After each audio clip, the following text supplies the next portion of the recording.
குடி செய்வல் என்னும் ஒருவருக்கு தெய்வம் அடிதற்று தான் முந்துரும் அடிபன்.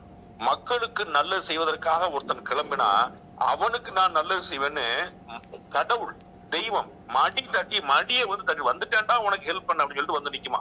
அப்படி குடி செய்வல் என்னும் ஒருவருக்கு தெய்வம் அடிதற்று தான் முந்துரும்னு வள்ளுவர் சொல்றாரு. அப்ப நாட்டு மக்களுக்காக ராஜா உழைக்கிறது எப்படி யோசிச்சு பாருங்க.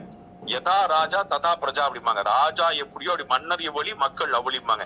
அப்ப ராஜா முன்னுதாரணமா இருக்கணும் பாக்குறோம். அதே மாதிரியான ஒரு முன்னுதாரணமான ராஜாவாக இந்த நாட்டுடைய பிரதமராக பாரத பிரதமர் நரேந்திர மோடி இருக்காருன்னு பாக்குறோம்.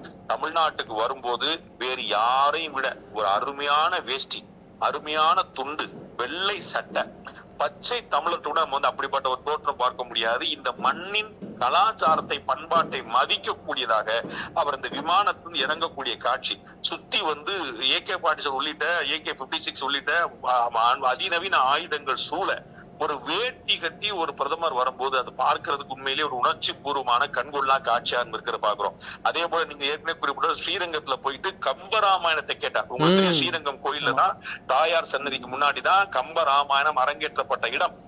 அந்த இடத்திலேயே கம்பராமாயணத்தை கேட்கணும்னு ஆனந்தப்பட்டு உட்கார்ந்தார் நம்ம